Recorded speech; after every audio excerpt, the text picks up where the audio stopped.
I actually had lunch with a friend, a really good friend of mine, and we were having a race conversation about sort of black and white tension. This is years ago.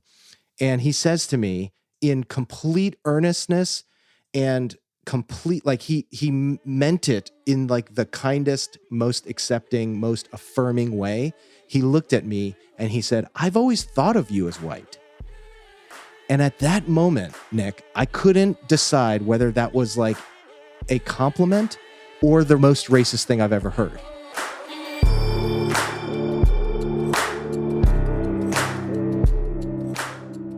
Hello, friends and damn givers. Welcome to the Let's Give a Damn podcast.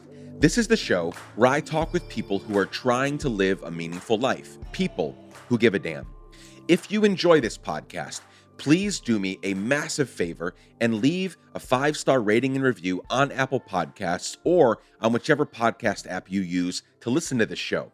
It would mean the world to me. Friends, my guest this week is incredible human and return guest Richard Lee.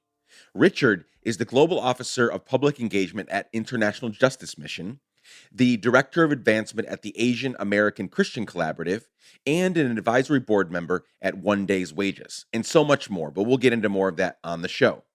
During the past 12 months, the United States has seen a steep decline in many kinds of violence, but during this same 12-month period, however, acts of violence against Asian Americans has skyrocketed by 150%. 3,800 recorded acts of violence. That number is horrifically insane. But it's also no wonder to me why this is happening, and we briefly get into that on the show, so I won't spoil it for you here. Richard is a Korean American whose parents immigrated here from Korea several decades ago. Richard does a great job in our chat sharing his story of assimilation and struggles that he has had as a Korean American, and he also helps us understand what's going on and how all of us can help push back on the disgusting rise of senseless acts of violence against our Asian American neighbors and friends. Before we jump into this conversation, a quick reminder that you can, anytime and for any reason, email me at hello@letsgiveadamn.com. I love hearing from you. And now, let's get right into my conversation with damn giver extraordinaire, Richard Lee. Let's go.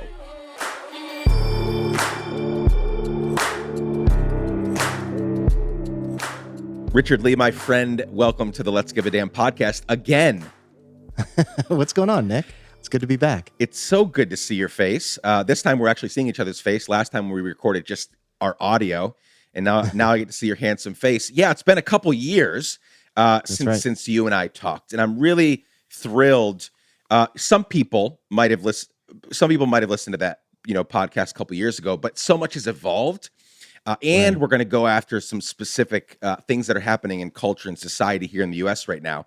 So I'm very thrilled to have you here on the podcast again, and thank you for doing it so last minute. Like, some of this is like super time sensitive, and I tried to get you last weekend, and I flaked out. Not because I was being irresponsible. Life was just so intense and busy last week. And then I texted you again like 6 hours ago and was like, dude, let's. So were you really sorry the first time? Because you did it again. I was very sorry. And then, yeah, like literally 6 hours ago. I mean, it was early afternoon here in Central Standard Time that I was like, dude, let's do it today or tomorrow. And you were like, yeah, let's do it tonight. So you're a gem. You're amazing. Thanks so much for being here. No problem. Many people will probably, I don't even remember all your story, and I interviewed you 2 years ago. So let's start with just some of the basic stuff. I mean, you're just a fascinating human. You've done a lot of incredible things. So let's start with just your story. Go back as far as you want to, and give us the who, what, when, where, and why of your life. Let's start there. Yeah, so I was born in America. My parents immigrated here to the United States from Korea. So I'm Korean American. My parents are first-generation Korean immigrants. They met and married here, which is a little bit unconventional as Korean immigrants go. But I was raised here in New Jersey, and basically lived a life as an Asian American, Korean American. Really trying to be white. I lived in a pretty diverse area in terms of Asian diversity. But it was predominantly white, and it was definitely like a white culture. upper middle class suburb sort of feel.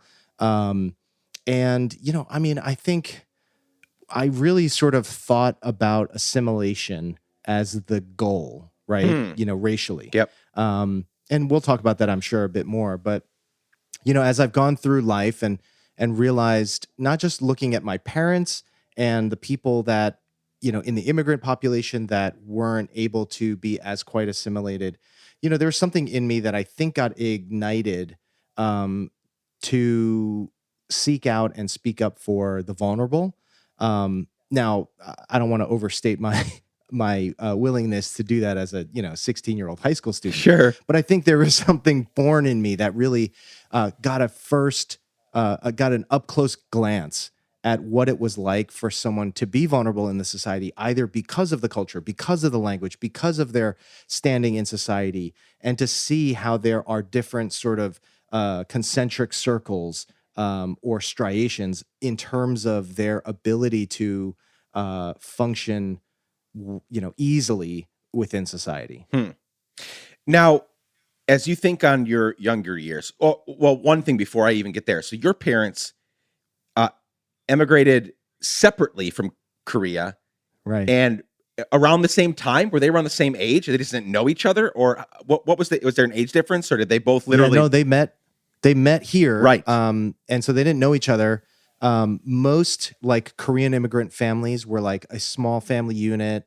And like the parents moved over with young kids or something like that, the American dream sort of a thing. My dad actually went to medical residency up in Massachusetts, Okay. and which was a pretty uncommon thing. I mean, just think about this, Nick, right? Like, think about sending your child comes home from college and med school, and they go, I'm going to go halfway around the world for my medical residency. And basically he started his life over, right? Like, I mean, he's been back to Korea a couple times, Right. but he started his whole life over. Imagine, in 1970, in the 1970s and late 1960s, someone moving halfway across the world to basically start their life over. I mean, it's just a fascinating story. Really, you should have him on. Yeah, maybe I will. Maybe I Yeah. will. Do you know what the impetus was? Like why, first of all, why, come over here when he had done, I presume he had done school in Korea, right? Back home, right? Yeah. For, Yeah. the undergrad.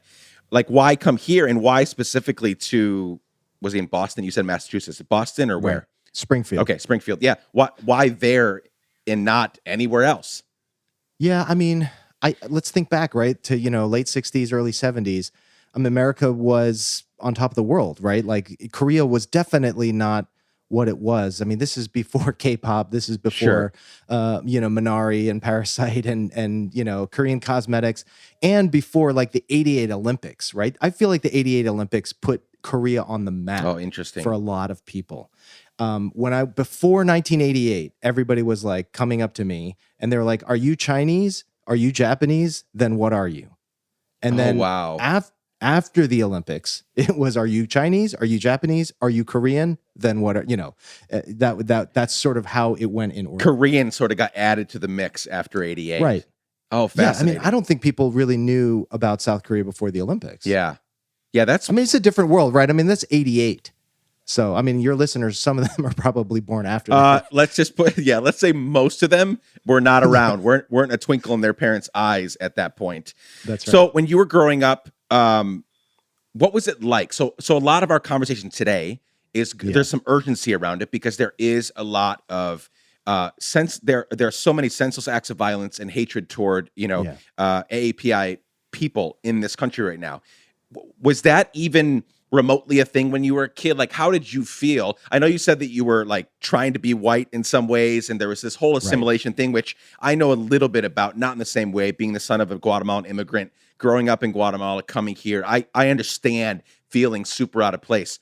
Yeah. Did you ever feel discriminated against? Was your like friend group? What was that like growing up as a Korean kid? It's such a multi-layered answer, that I feel like I'm even just now beginning to sort of unearth in a lot of ways. But what I could say is, I mean, certainly there was discrimination. Certainly there were playground insults. I mean, middle school boys can be ruthless, Yep. on sports teams and locker rooms and at recess and things like that. I mean, ruthless, right? And I just remember there were times where it felt like people were just making fun of me because that's something that was they saw about me, right? Like, so if you wore glasses and we made fun of you because you wore glasses, they made fun of me because I was Korean. And so some of it was like playful poking around, but some of it was definitely like discriminatory and racist. And the thing is that it was a constant, right? It was a daily sort of occurrence. And I think actually, in many ways, for many Asian people, it still is a daily occurrence, right? My children go to a pretty diverse school in terms of Asian representation, but I mean, it's still, there will be people that poke fun in those ways as well, like even now. But I think at the time, what I had realized was the Asian culture that was basically keep your head down and don't make trouble, right? Do your job, do it well, don't cause trouble. And I think part of that is, think about my parents, right? My parents immigrate here and they barely speak the language. I mean, they speak it pretty well, but there's so many Asian Americans, Asian immigrants that come over, don't speak the language well. Right, They don't know the right. culture well, and really never can assimilate into the culture. And so as they're going about their business, as they're going out to restaurants, as they're going out to groceries and, going out around society, I think there's a lot of it, which is like basically like, I just want to be invisible. Like, just don't notice me. Let me just go about, get my groceries, go get, go to the restaurant, Yep. go do what I need to do, and not be exposed for someone who doesn't know the language and doesn't know the culture. So some of that translates to the second generation, me and my brothers, as keep your head down, don't make trouble, just, be glad that you're here and given the opportunities here in America that you have. That's such a fascinating dynamic. I'm gonna deviate from our focus on the AAPI people for a second. There's this viral video right now. It seems like people of color cannot win in this country, right? Like there's this video, this situation right now about this that lieutenant, right? The black lieutenant that got stopped, and right, like it bothers me so deeply. It bothers me so deeply that white exceptionalism and American exceptionalism is even a thing. Like, I'm fine living here, but I have very little like pride, and like I'm not a very good or I should say, I think I'm actually a very good citizen of this country, but a lot of people would think that I'm not, because Right. I haven't said the Pledge of Allegiance in years. I probably will never say it again. I don't stand and bow for a flag. Like but I, serve the poor and give and donate and all these different things, right? Sure. But it's wild to me that American exceptionalism exists when you look at these situations happening, right? And I don't want to jump too far ahead, because I do want to talk a little bit more about kind of some of the stuff you're doing before we jump in to these other things. But it is wild that you as a kid, and now, decades later, there are still millions of people that have to have that mindset, right? This is not a 60s thing, 70s thing, 80s thing. This is an American thing, where if you're a person of color, if you're a first, second, third generation immigrant, keep your head down, don't make trouble, just get by and don't cause a scene, and you'll be okay. But if you stray from that, if you do decide to be bold, if you decide to speak up, like some bad shit's going to happen to you, right? Like, that is such a wild, it's so disheartening. It's so disheartening. Yeah, it's something that I have actually learned a lot from Black friends and just in my conversations with them, throughout life, but really over the last couple months or last year, just thinking about this idea of assimilation, right? That no matter how assimilated you would become, they would never not be seen as Black. Yeah. And for Asian Americans, and let it be known, right? There is no monolith of Asian Americans. There is no I'm speaking, even Korean Americans, right? My parents have a different experience. My kids have a different experience. And even people my age have different experience. I'm speaking of my experience. But as an Asian American, there's the path of assimilation was actually possible, I think, in a lot of ways, because we weren't seen like we weren't seen as threats like Black and brown people have been in white society.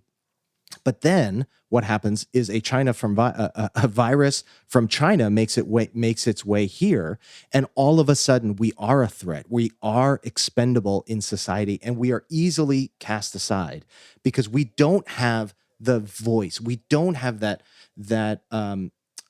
authority in our Asian Americanness. Right? There isn't this loud Asian American conglomerate that is really taking up space. And has been for years. And so it's very easy for us to sort of be cast aside. And I've been saying for years, not about the pandemic, but actually about North Korea. I mean, North Korea for many years has been a huge threat to the United States. Right. And if North Korea ever went to war with the United States, I mean, my assimilated, comfortable existence in society would be gone. Yep. Overnight. And so that's why for me, it's taken me decades to realize assimilation is a lie, right? Because it's me trying to become white and pass as white. And for the most part, you can just sort of get by. You can sort of be operating in society as off-white, Yeah. and just get by. I actually had lunch with a friend, a really good friend of mine, and we were having a race conversation about sort of black and white tension. This is years ago. And he says to me in complete earnestness and complete, like he meant it in like the kindest, most accepting, most affirming way. He looked at me and he said, "I've always thought of you as white." And at that moment, Nick, I couldn't decide whether that was like a compliment, Right. or the most racist thing I've ever heard. Yep. Right. And the reality is, I think it's both. Yeah. At that time for me, it was both. It was a compliment because it was basically affirming the way that I had lived my life for decades, trying to be white. Now, I'd never admit that, but look at how I lived. Look at where I, went to school. Look at all of these different things. And so I looked at that and was like, that's affirmation that I've been chasing the wrong goal. Did you, if you think back on that lunch, did anything change after that for you? Was it just like a moment where you realized, oh, this is happening, this is a reality, let's see how it plays out? Or did you say, I don't want that to be something that anyone ever says to me again? Because I mean, that's the equivalent of all these like, parents saying, like, oh, I teach my kids not to see color. Like, and I'm like, Right. what? That's the worst thing ever. Like the Right. color, the differences, the ethnic, kind of bouquet that we live in is the beautiful part. Don't not see color, right? It's the equivalent of Right. that. Like, do you remember anything changing in how you lived, behaved, or yeah? It's an interesting thing. It's again multi-layered, Right. because I remember growing up and being assimilated and accepted by my friends because I spoke really good English, right, without an accent, that I would look at other Asian people who spoke with accents or barely spoke English in my school. And when we would be grouped together, I'd sort of look at them and be like, hey, dude, like, get it together. Like, I've made it. Like, hurry up, assimilate. Wow. And then I'd look at my parents, and I mean, I'll tell you, man, this is going to blow your mind, right? Like, I would go over my friends' houses. I rarely had friends over. And I don't think I knew why, but I know why now. And it's because I was embarrassed of the accent that my mom would speak with. I was embarrassed of the food in my refrigerator, the paintings on the walls, the blankets on the beds, the shoes in the front door. Like, I mean, I wasn't aware of that at 14 years old, but I'm aware now that I look back and go, oh yeah, there was shame involved in that. And so when you think about this idea of like what broke in that lunch, it was, I think for me, a realization that assimilation's a lie. You've seen this, the end goal, this, successful white person sees you as white, accepts you as white, and you're receiving that as, oh, dude, that's really racist. And so the way that I am most palatable to a white person is if you see me as white, like, no, that's not okay. Like that can't be the goal. And so I think over the last couple of years, there's been a decoupling of that from sort of my goal and my, ambition. But I mean, it happened very late in my life, Nick, and it's been quite a journey, especially over this last year. Yeah, so let's talk about this last year, these last 12 months, right? Um, I don't want to make this political.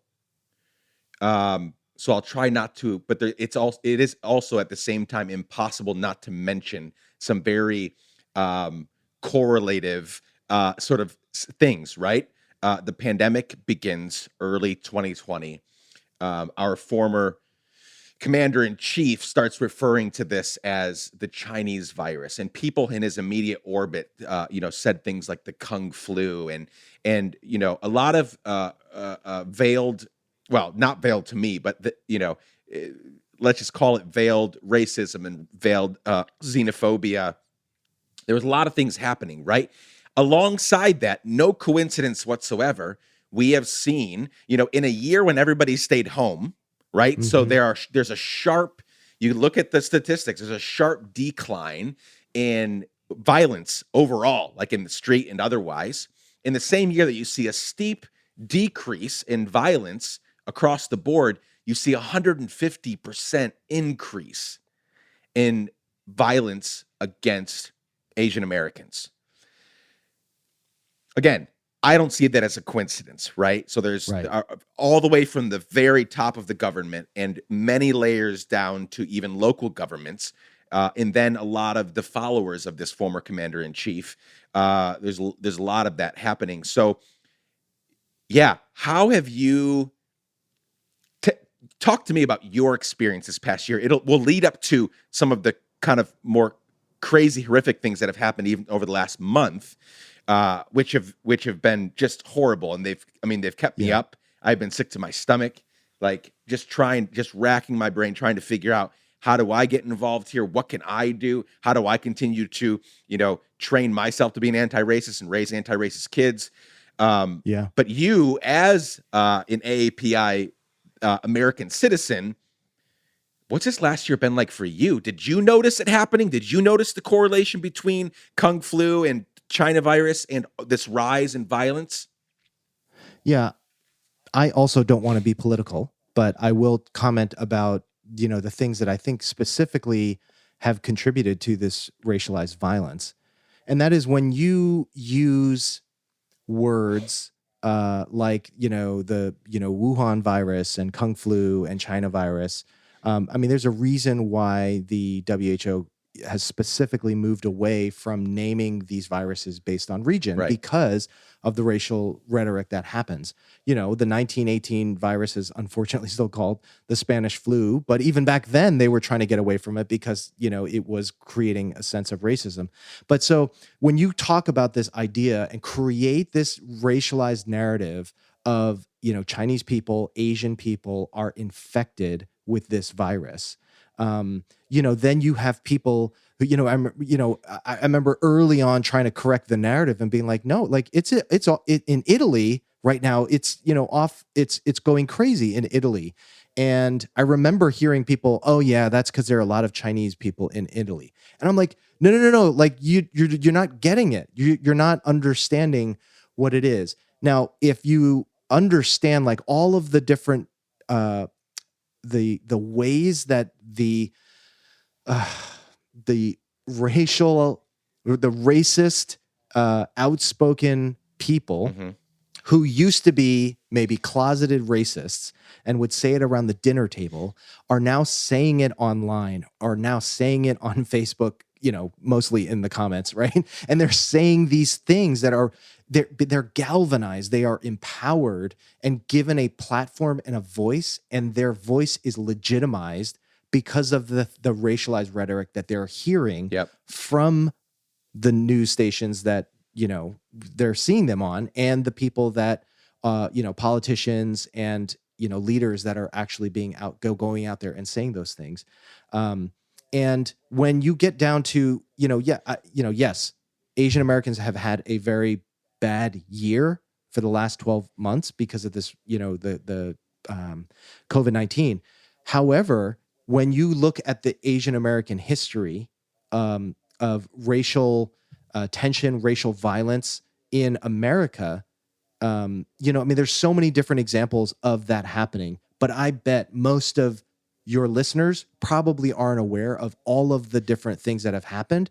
And I would bet that because I wasn't even aware of I've had to learn about some of those things. But that's the Asian experience, is that these things happen to Asian Americans. Nobody speaks up. They don't make a big fuss because they're keeping their head down and they're not making trouble. And I think that day is over. Like, that day for Asian Americans to just keep our head down and don't make trouble is not it. We need to move on past that.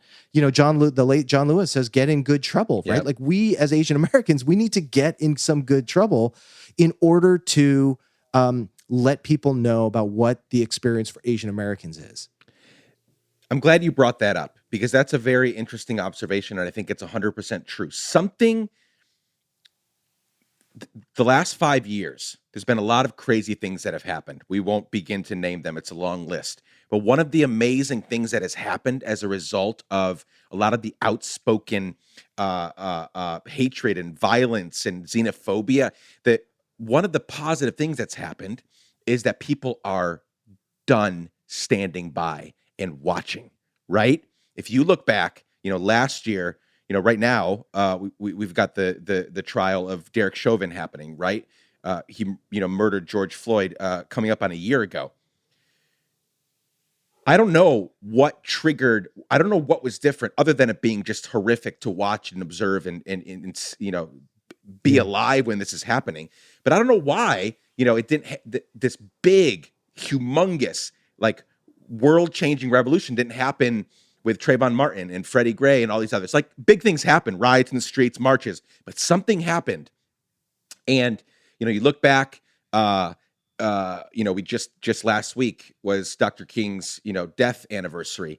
And you look at some of his last speeches, right? The March on Washington, and it's 99% Black people that are there, right? And then a few white allies. Last summer, when millions took to the streets, there were a lot of white people and a lot of Hispanics and a lot of Asians joining up with Black people all over the place to say, enough is enough. We're not standing by anymore. And so that is interesting that for a culture, a whole group of people that have historically been told, now I'm back talking about, AAPI people that, like, just don't make trouble, stand by. Right. Yeah, maybe what's happening right now this last year is the straw that broke the camel's back. And now no, we can't do that anymore. This is going to continue to happen. One of the, racism didn't get more racists weren't created over the last 4 to 5 years. They were already there. Right. They were just given permission to, like, as you said, it went from the thoughts, or maybe their dinner table with their homies, to now, on the keyboards, on social media, out loud, on these, these countless social media videos that you can find of just horrible things being, spewed. And so there's not any more racist now than there were before. It's just now they've gotten louder and more vocal, and they feel like they can be true, and they true to who they are, and they can, like, speak that out.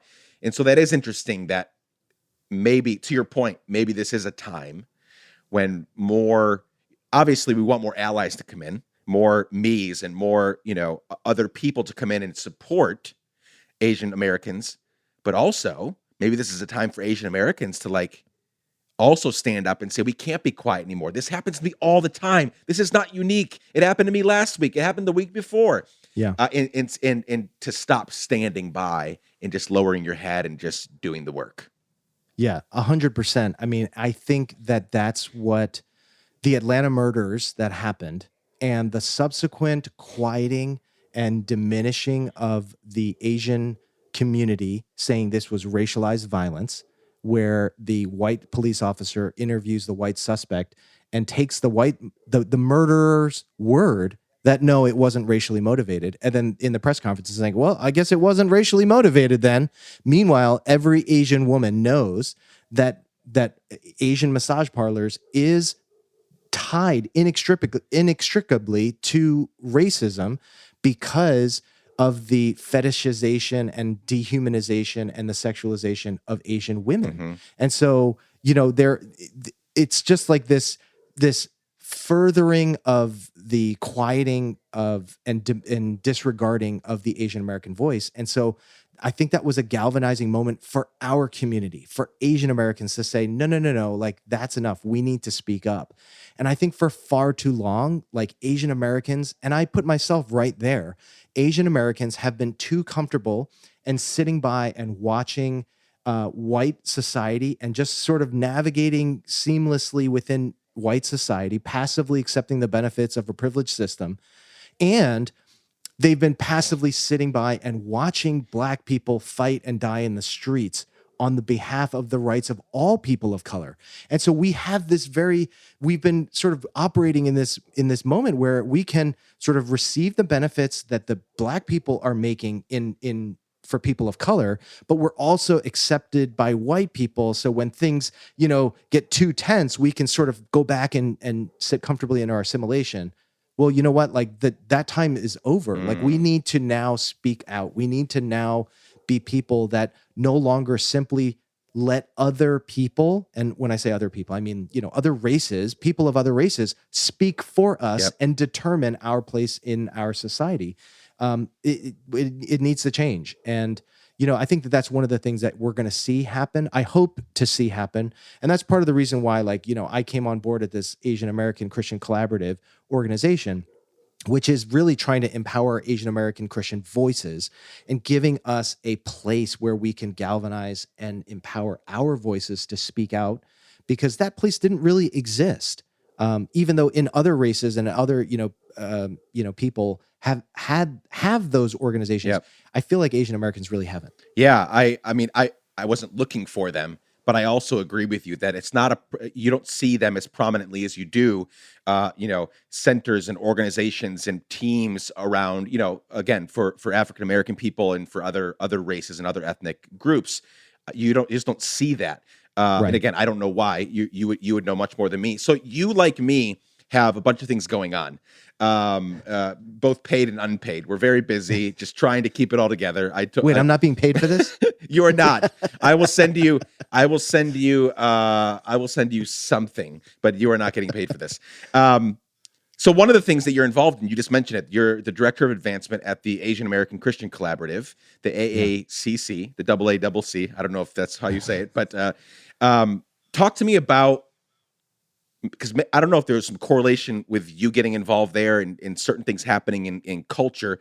How did you get involved? Why did you get involved? And let's lead into this national rally for AAPI lives and dignity that happened just a couple weeks ago. That I saw some of the videos you posted on social media. Very powerful, very moving. It happened all over the country. You were obviously involved in the one in New York City, since that's your neighboring city. So how and why did you get involved in that? Tell me a little bit more about that group. Yeah, I think over the last year, just myself tuning in more to my Asian American identity, and figuring out, sort of where my place is in all of this. I found an organization and individuals in that organization, the AACC, that were very helpful sort of in my own journey. And, not just exclusively them, but, overall, social media, I think, has been a very big tool for me, accounts to follow, things like that, for me to learn more about race. And I think there were a lot of people that were learning about, Black racism and Asian racism over these past couple of years, over these past couple of months. And so this organization, I became friends with people within the organization. And so I decided to come on as a volunteer. And, I'm the director of advancement, which means, I'm trying to, help us raise money. Right. And that's something that I have a little bit of experience with. And so I was like, yeah, if I can help out in that way, then I'd love to. After the Atlanta murders happened, we recognized that this was a moment for us, that this was a galvanizing moment, and as we talked about, and we started planning rallies. And so what ended up happening was a week after the murders, there was a rally that was being planned in Atlanta. And then 2 days later, Chicago came on board and said, we're going to march at the same time as Atlanta. And we're going to rally and have a rally and gather people in solidarity. And then 2 days later, LA and New York came on board. And then Houston and San Francisco and Austin and Detroit and, city after city after city, until we got 14 cities. Minneapolis came on the day before, literally the night before. And it was just this surge of people saying, you know what, I don't want to sit this out.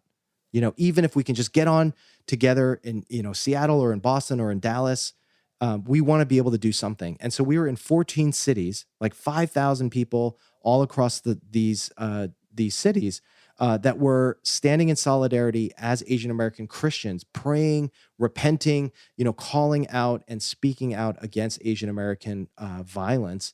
And it was just a powerful moment to see these rallies being led by Asian American voices. And I'll tell you, I'm going back to my childhood. There was this thing that it was just so ingrained in me, Nick, that when I would see exclusively Asian people on stage, I would like dismiss it. I'd be like, oh, it's like a niche thing. It's just like a Korean thing.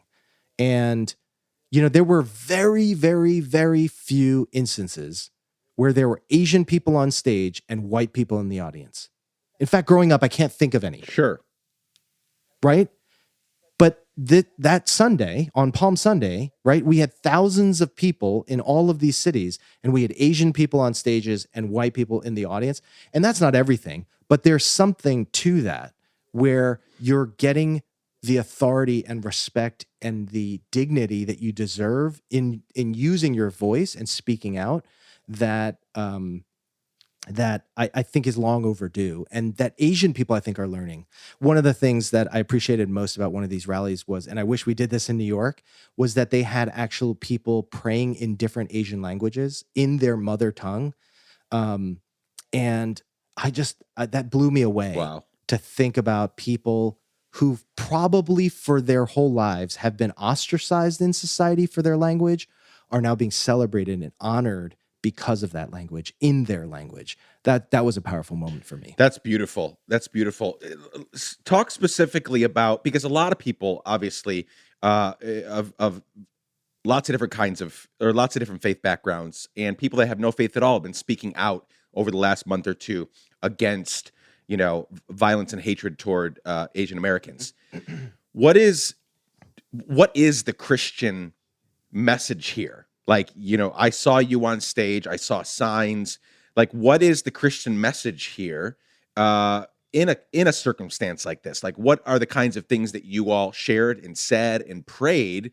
And I ask this because, I know, lots of my listeners know, but Christian, like, I know what your answers are going to be, but Christian's kind of an interesting, like, what does Christian mean right now? Right? Like, Right. that I won't go as far as saying that maybe more than any other time in history, but that name and who associates with it has been really put to the test over the last 4 or 5 years. Yeah. More than ever, we've seen people that look nothing like Jesus identify with that. And I get it. Yeah. Life is messy. We're all shitty sometimes. Like, I'm not looking for perfect, righteous, moral people. That's not what I'm talking about. But there's been it's been really hard to identify as a Christian over the last few years and like kind of proclaim that and figure out how to navigate through that. So in a situation like this, where, you're mourning the loss of just incredible people that, were obviously killed too soon by a Christian young man that has his like testimony recorded online and Right. and goes to church and was an upstanding, citizen and member of the church. Like, so again, that even adds, it muddies the waters even more. What is the Christian message here? Yeah, I think there's I really love this question because of the nuance behind it. Yeah. Because when you say the word Christian, all of your listeners probably all have a different picture of what that means. Yep. And so I think it's important to actually flesh that out a little bit about sort of like what do we mean and what is that overlap? First of all, I think that there is an aspect of just lament, right? There is just an aspect of mourning. And so in each of the rallies, there were moments of this just real lament, just mourning over the loss of life that happened in Atlanta. But more than that, it was more than just lamenting the loss of life. It was lamenting the racism in society, lamenting the ways that the American church have allowed racialized, this racism to pervade into their subculture. And so there's a speaking out of lament and praying for God to sort of come and correct these things. But counter positive to that, right, is we can't just pray for God to descend and like snap his fingers and, suddenly make all this go away. There's a responsibility as Christians, and there's a responsibility for justice, right? And you and I have talked about this quite a bit. There's a responsibility as a Christian to have justice be part of your discipleship. Yep. And I would say one thing that we're realizing is now we need racialized justice and racialized discourse to be part of our discipleship in the church. And I'm not just saying in white churches, right? What I'm saying is, like, if a white person or a black person walks into a predominantly Korean church, we need to have a racial discourse conversation in the discipleship of Koreans to be able to accept and welcome, a black person or a white person or a brown person to come into one of our services, and vice versa. There needs to be a racial discourse in our conversations in churches to allow for people to not ignore race, but to actually lean into race and learn how to be the people of God to people of other races. So I think there's that idea of justice, as well. And then the only other thing I would say, there's a lot of things that we could talk about, Right. but I think the only other thing I would say is that, really the conciliatory, peacemaking, bridge building aspect of Christians, of, wanting to bring healing to the society. And I'm by no means am I saying that, Christians have exclusive rights on any of these things. In fact, I think in many ways we're learning from other segments in society about how to do it and how to do it well. But wanting to do it in a way that honors God, but also honors the humanity of others. That's really helpful. I think that's a very succinct, super helpful way, and I'm glad you said the last thing you just said, which is we don't have the monopoly on justice and, doing good and loving others. I've said so many times over this last 4 or 5 years that, the most loving, just incredible people in my life are, I have several friends who are Baha'i. And like, if I was not a Christian, I would be Baha'i. Every Baha'i I know are incredible people. They are filled with peace. They have a huge bent toward justice. They have just a really tight-knit community. There are no leaders that are acting and living megalomaniacally. It's just a really great community. A lot of my Muslim friends, just amazing justice-seeking people, right? So I want my listeners to hear that as well. I am a Christian. They all know that, a very reluctant Christian these days, not because I have any plans on leaving, but just because of the nuances, right, of Sure. being called that. I try to identify more with Jesus than the Christian faith right now, because what does that even mean?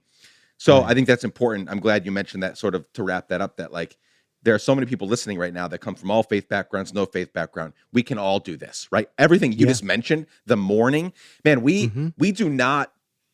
That's an important piece, and I'm glad you started there and ended the way you did. We need to, all of us that seek justice, we need to begin a lot of our seeking justice with mourning and kind of sadness and crying and feeling the weight of whatever it is we're going after. I have seen that in my personal life, in different groups that I've led. Coming out of that mourning to go actually do the work I have a much better chance of actually getting shit done that way. Like, we actually finish the task because our motivation it's as pure as it can be, as as kind of as the troubled humans we are, right? Like if you start with the mourning and the really just feeling it, one of the reasons that I think this country has done so bad through this pandemic, right, is we look at this number, 550, 60,000 people have died. Yeah. Like, think about that. If you Yeah. start to think about that number, the moms, the dads, the brothers, sisters, aunts, uncles, we are one country and we have 1/4 of the deaths in the entire globe. When you start thinking about that, then you can like get to work and say, you know what? I'm tired. We've been in this whole thing for a year, but it's not over yet. We've got to stay vigilant. Right. We've got to stay careful.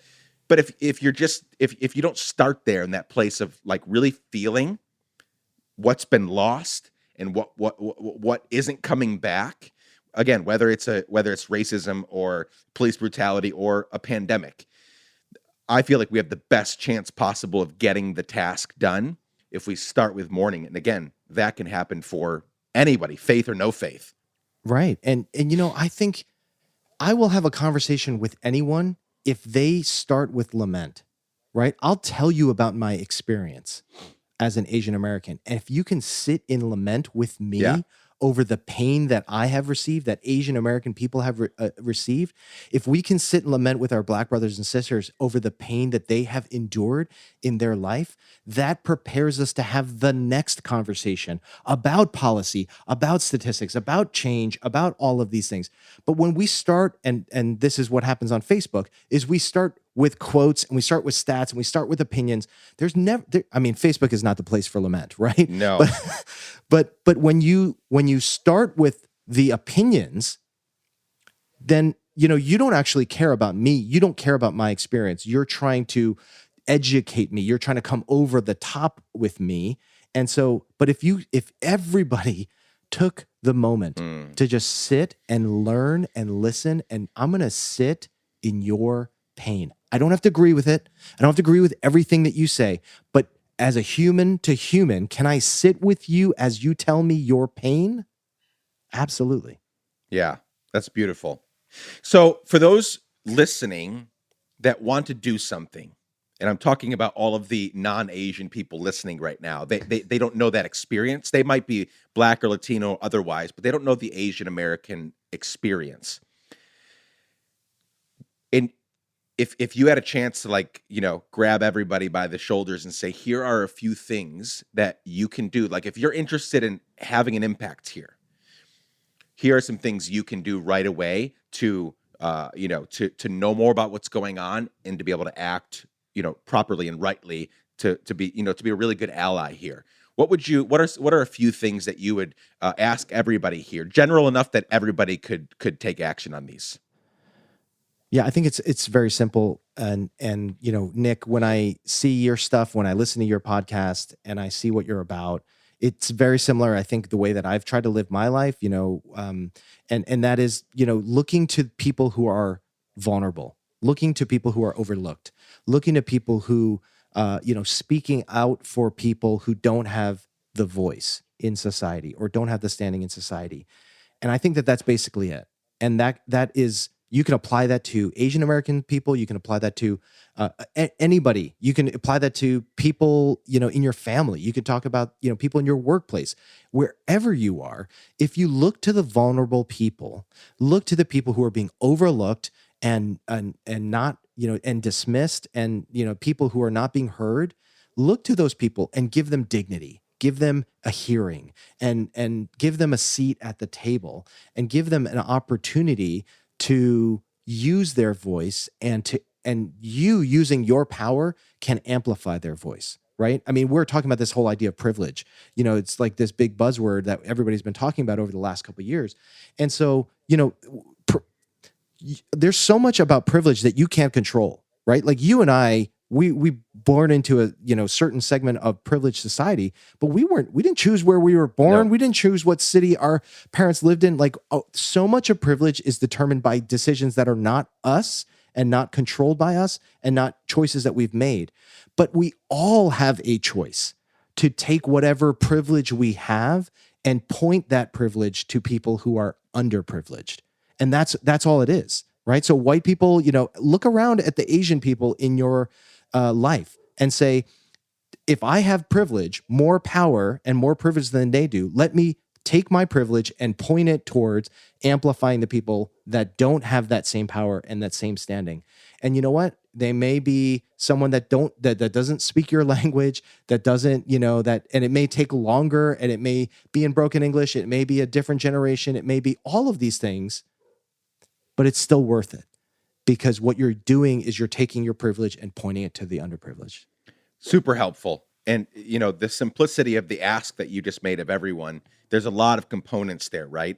As people dive into that suggestion, that sort of step forward, there's going to be a lot of questions they have to answer, right? It's a very simple ask that's not so simple once you start getting into it. But the actual first step, super simple. We all have people around us. Every white person listening, if they don't, then you must live in the boonies somewhere, where you don't have a lot of people around. But most of us, whether it's at school or work or play or wherever, we have people around us that don't have as much privilege as we do.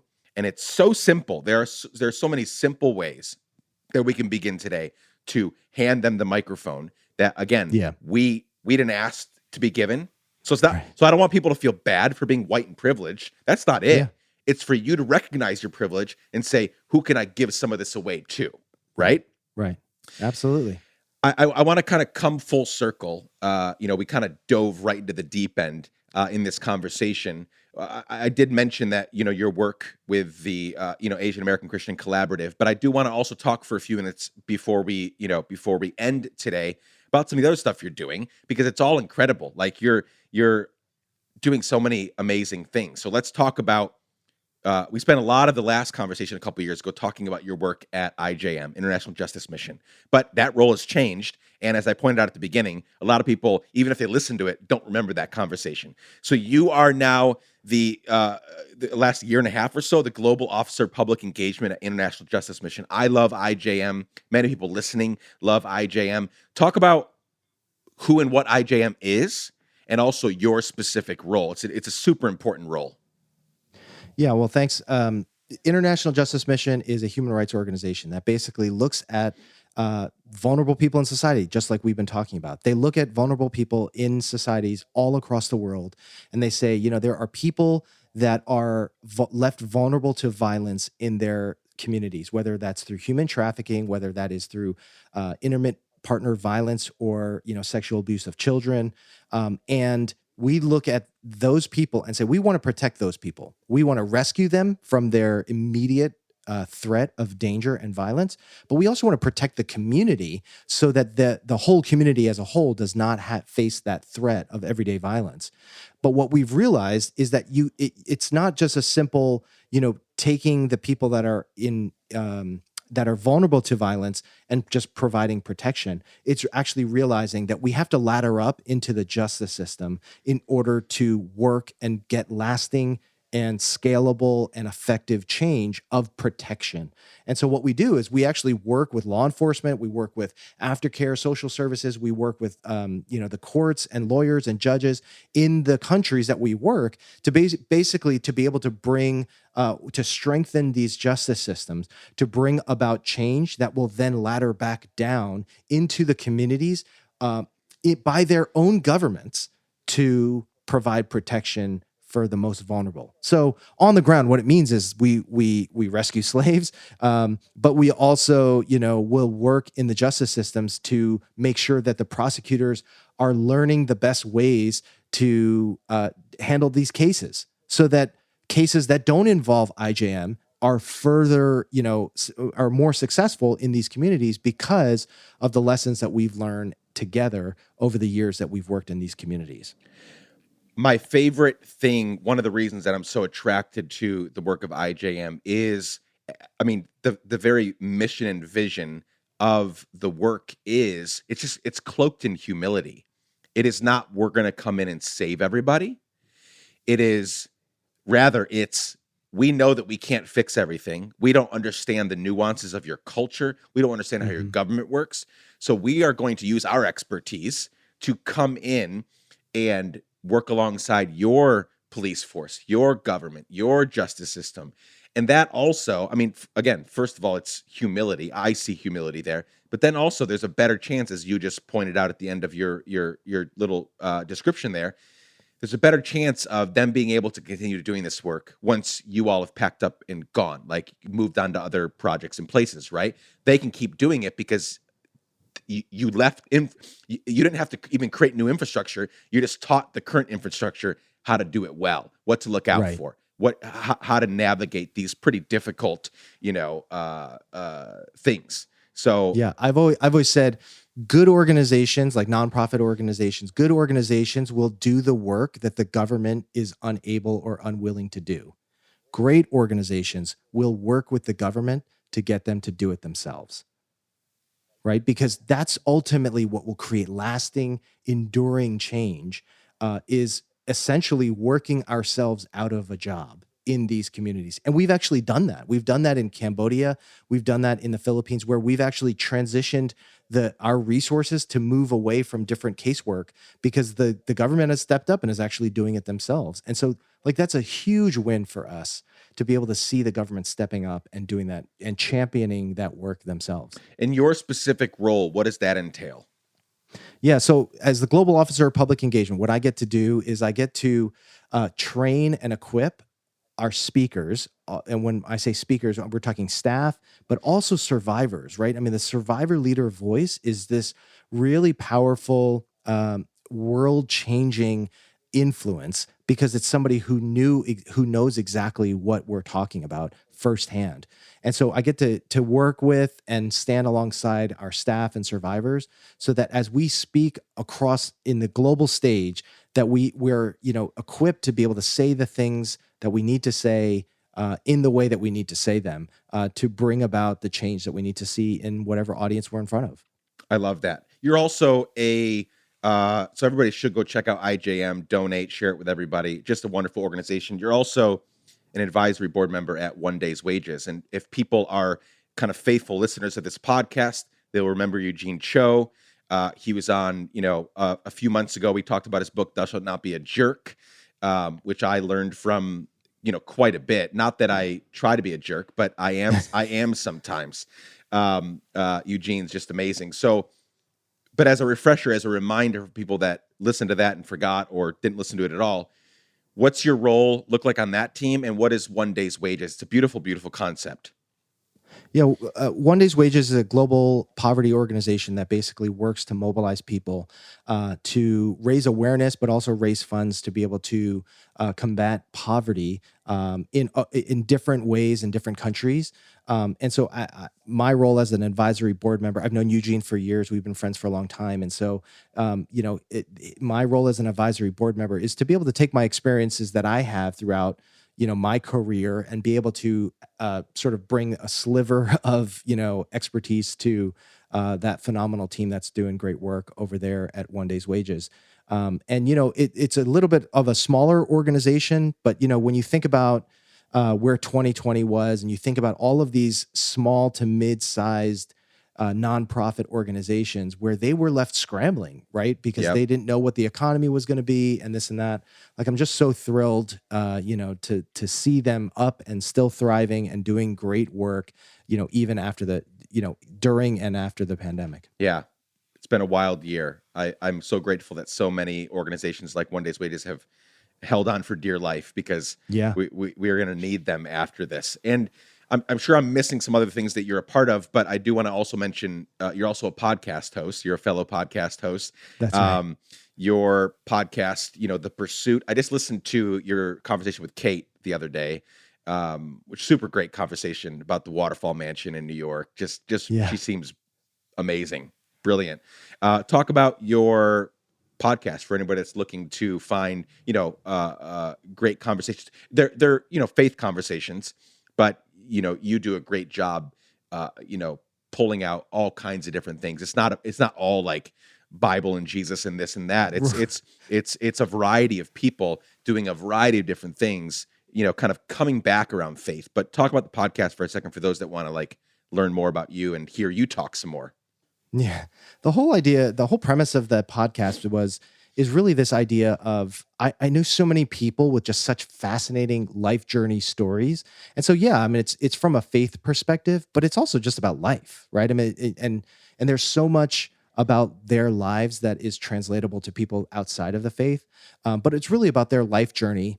And the premise of it is understanding that where they are now is a result of a lifelong journey of sort of God's sovereignty, but also like providential decisions that they've made that 20 years ago they didn't realize it would set them on a course to converge at the moment where they are right now.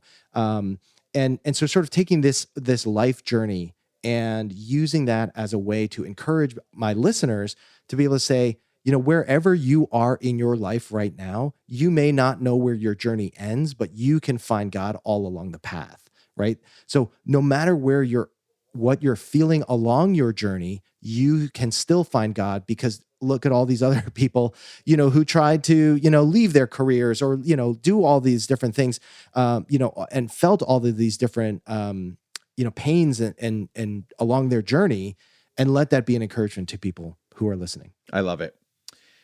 I want to thank you for a few things here at the end of our time together. One is I want to thank you for doing a podcast with me at 9 and 10 p.m. your time. So that's number one. I also want to thank you for doing a podcast with me 6 hours notice, because you're amazing like that. But there, as we talked about last week when I had to cancel or postpone rather, there is some there's a timeliness to this conversation. There's something important about not capitalizing on the shit that's happening in the world, but like using while we're just thinking about it some more to really, really get involved. So thank you for, on a short notice for, doing this. I also want to, before we started recording, you and I were talking a little bit about imposter syndrome. And I want to affirm that you're doing a lot of different things. And I want you to know that I think you are more than qualified to be doing each and every one of them. You have a really important voice. You know your shit, and you've been doing this for a long time.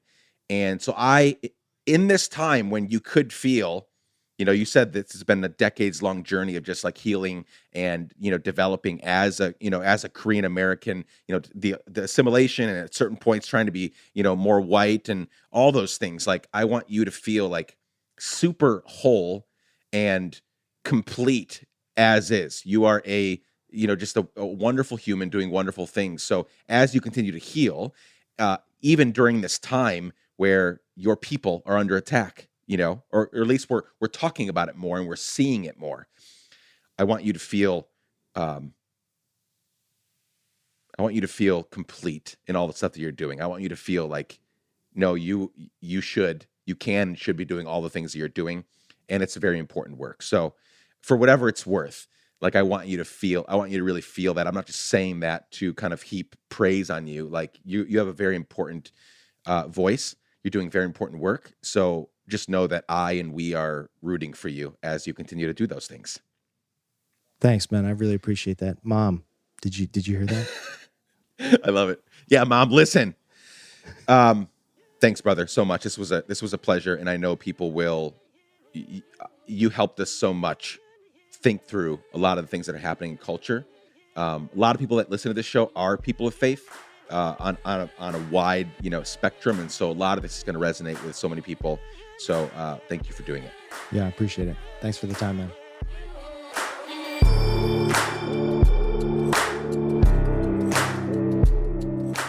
Friends, thank you so much for spending some time with Richard and me today. To learn more about Richard and all things Let's Give a Damn, please visit letsgiveadamn.com.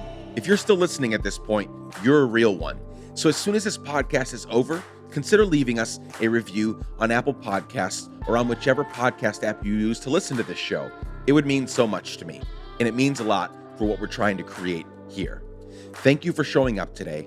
I'm so immensely grateful for you. This episode was edited and sound designed by the team at Sound On Studios. The music is by our friend Propaganda, and you can reach out to me anytime and for any reason at hello@letsgiveadamn.com. I love you all. Be safe. Keep giving a damn. And until next time, bye for now.